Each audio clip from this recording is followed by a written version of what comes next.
Glad to have you join us again. If you just joined us, this is Business Breakfast on iBrand Television, broadcasting to you live from our studios in Lagos. Now let's get talking now. Let's take a quick look at what played out at the NGX yesterday and also make some projections for trading at the markets today, being the midweek activities at the exchange. Before we get talking, let me tell you that on Tuesday, Nigeria's equities market experienced a further decline of 0.11%. settling at 62 billion naira. The Nigerian Exchange Limited All-Share Index and market capitalization also decreased from the previous trading day highs of 104,663.34 basis points and 59.177 trillion naira to 104,553.31 basis points and 59.115 trillion naira respectively. The year-to-date return for the stock market decreased to 39.83%. Now, despite a week-to-date decline of 0.51%, the market saw a monthly increase of 4.57%. Investors participated in 9,548 deals, exchanging 307,046 million naira shares valued at 7.59 billion naira. Active trading was observed in Federal Bank of Nigerian Holdings, UBA, Access Holdings, Transcorp, and Fidelity Bank. Ambrose Amodion, Chief Research Officer, Invest Data Consulting Limited, joins me now live virtually to do some analysis of these figures and give us more insight into the fundamentals that are responsible to this 2 day of decline that we've experienced at the exchange. Ambrose, good morning. Glad to have you join me on the program this morning. Thanks for having me. Can you quickly bring us up to speed as to what's playing out at the NGX? 2 days of decline at trading session at the NGX. What would you say are the fundamentals or the sentiment behind all of this? Yeah, if you look at the market activities for Monday and Tuesday, I'll say that it's a mixed market actually. Yes, that's why I want to see a pullback for this today. I'll say the market is still very, very healthy because the market internal remain positive. You look at the market growth, it's still positive. You look at the volume, we'll see improvement. And that can also across the all major sectors of the market. We saw buying interest at yesterday. For me, it says that the market is still very, very normal. Like I said on Monday, that we're relatively on what of our fourth region in terms of the weekly chart. On a daily chart, market is still very, very also very. For me, there's no cost for amount in the market. But this is time for investors also to play with knowledge because one thing that the alternative investment, which is the physical market, continue to look at because of high interest rate or yield or in that market. But I think one of the programs that after you are having a negative return in all those physical market, the better place to go is to look the way of the equity space. And now I think that the dynamics in the market has changed. Looking at the personality behind the big names who are in the market. Yes, what is happening in the first part is not because first part has put them a better number compared to others in Japan, but because of personality that are seeing that companies are supported the price to this level. And that's why I said earlier on the program that if we want to beat inflation, we need to look at where the companies that have personality that can also affect their price, and also the way you have a short it's one holding structure, it's one sharing issue or a tight shareholding structure. These are the two things to consider. Where the share appetite is not much and price is stabilized, because these stocks are not available. You also look at and also companies that are kind of demonstrated both earning power that their earnings can also impact their PR and their price. It's a way investors start to see their end as we speak now. But when you also on Monday and Tuesday, yes, it's profit taking. Also, I think that if the dynamics of any market, if market continue to go up without rebound, without rotation, without this up movement, that market will not be interesting. It is the market oscillation or the pullback correction that gives the opportunity for investors to buy low and sell high. Now, we have to be knowledge, not just come from the exchange to deliver value. These are things that have what it takes to keep them for you. I think that's where investors also be busy their time as we speak. But there's no cost for now, especially as companies that keep on the banking stock to raise their earnings. And other sectors like NACO, SACO, to do the one thing that comment, look at to do the result, all those oil companies to do the result, for me to see more, and also expect to see other consumer goods, and also the healthcare sector to do the result. One which is also coming, also give another moment. We saw this morning that the transmission wire has just released the result, they are paid at Chukubu. Yes, we need to see more results this week and they coming, because I tell you that on the exchange, your average that you said this as deadline to release your work or your account for 2023 ended December 31st. That means this week and upper week, all kinds of the market for more results to flow in, and that will change the momentum of the market depending on the state of this company's results. Now, let's take a quick look at what's going on in Transcorp Power. For the first time since its listing, the shares of Transcorp Power has experienced a decline from the marginal 0.03% it recorded. What would you say is responsible for this loss at Transcorp Power? For me, when people complain that some go back, I don't listen to them, because it's the beauty of the market that nothing remains up, nothing remains down in the stock market or in equity investment.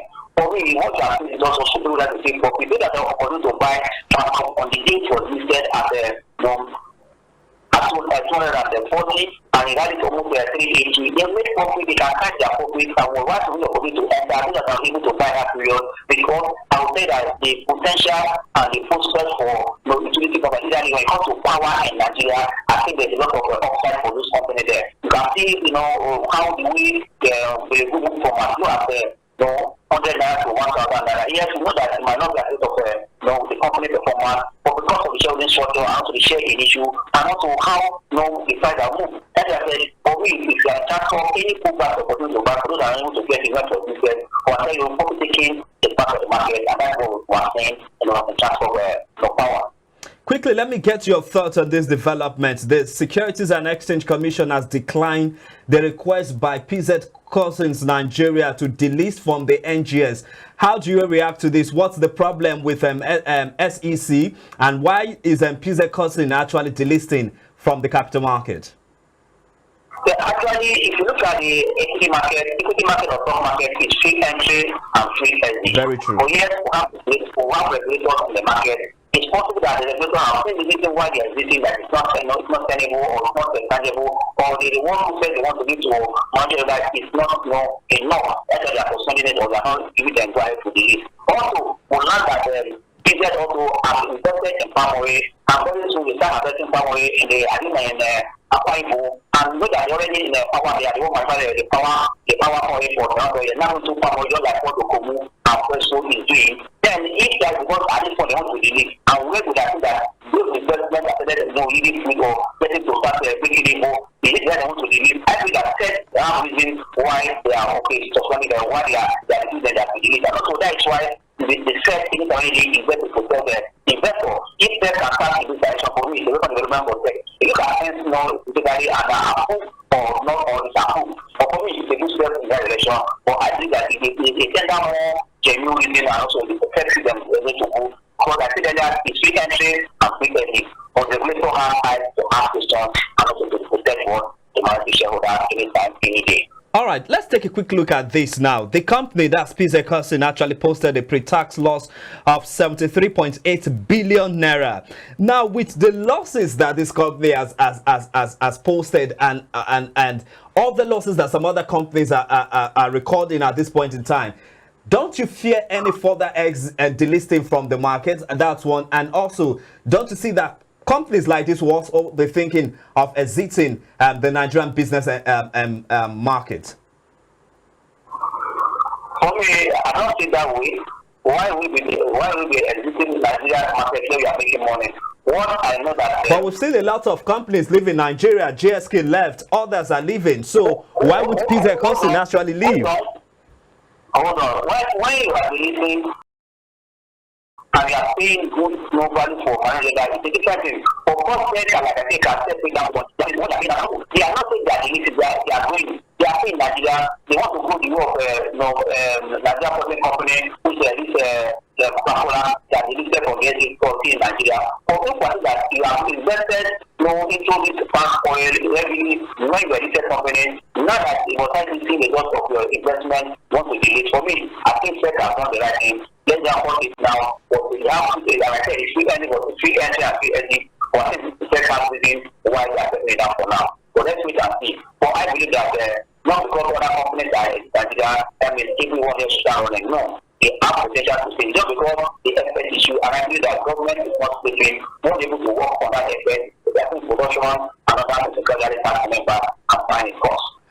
It's midweek trading activities at the NGX. What's your projection today? Are we still going to continue on the red, or we should see a miraculous green happening today? What's the outlook like? And then which sector do you think will be on the losers chart, and which sector do you think will be on the gainers chart? Yes, one thing that yesterday, all the major sectors were in green, and also we want to see a mixed performance of sectoral performance. But for the market is likely to continue in the downward trend we're seeing, because I think that it's just profit taking that we're seeing in the market. And also, results for me, we've just been these days that the absence of results in the market, and better also digesting the outcome of the inflation figure, and also looking at for to see that this is the policy meeting coming on Monday and Tuesday next week. But that the market will be a bit quiet. Between that, I say, so the other market also going backward, or let all these high councils on of the achievable. And the second of the market that will be at the market also remaining in that downward trend. So what's your final thoughts to investors now, and who are taking a quick look at what's playing on at the exchange? No, investors should target companies that has any capacity to support their price, and that's because if you take investments again in the future, but I look at companies that any power at increase, whether they're expanding, that is a kind of creating bigger capacity, that's where you also be able to. I believe that government policy to have the work in training sector and companies performance. For that, it doesn't look at for all these circles where they are putting their money work. You need to know and understand where you are putting your money as a trader or investor in the market anytime, any day. Yeah. As we wrap up now, what do you think is playing out? Give us some insights of what's playing out in the fixed income market and also commodities market. Yeah, the fixed income market for me, the inflation figure and also push the tax area. No matter what they are earning, you are seeing, in negative return. That's already selling on the activities there. We saw the last option on the on the CDB that was a decline. Yes, some of the government on the activities one, I think about almost 400 billion more on that space. But I believe that all eyes are still on this government activity to see exactly what they are doing. Because in the committee members are kind of supplying the economy for foreign investors to bring dollars to Nigeria or more. Because I tell you, as this is going now, many companies have already started laying off work their staff because of more high cost of production, which also reflecting on inflation. Because once you are cost of one production is high, it puts you on the work from the price of your goods, and that's also to keep inflation on the work on the market. Knowing that our inflation in Nigeria today is not going to be controlled by what interest high by any policy authority, because it's structural issue are having lots of monetary issues that said there's too much more speculation. This money, if you have, and also getting to buy dollar. For me, I think the monetary policy and fiscal to shift at this time, they address security and all that, and so that at the end of the day, you can see commodity price most going back. Now, as far as commodity prices are going on, there's nothing high you can do that will create inflation at this point. That's the much we can take on this segment of the program. I'd like to say a big thank you to you, Ambrose Omodion, Chief Research Officer, Invest Data Consulting Limited. Thank you so much for your time with me on the show, and also for your in-depth analysis of market activities, giving us hope that things will definitely get better, and not for us as investors to lose hope in the market. Thank you so much for your time with me on the show this morning. Thanks for having me. All right, now, let's just focus to our first conversation of the program. We'll be looking at inflation. Nigeria's inflation rate stands at 31.7% for the month of February. What are the rationale behind all of this? What are the factors fueling inflationary pressure in the country while global inflation figures are reducing? Nigeria's inflation figures are skyrocketing, causing many Nigerians to live far lesser than their means. We'll get talking after this time out. Do stay with us. It's the Business Breakfast on iBrand TV.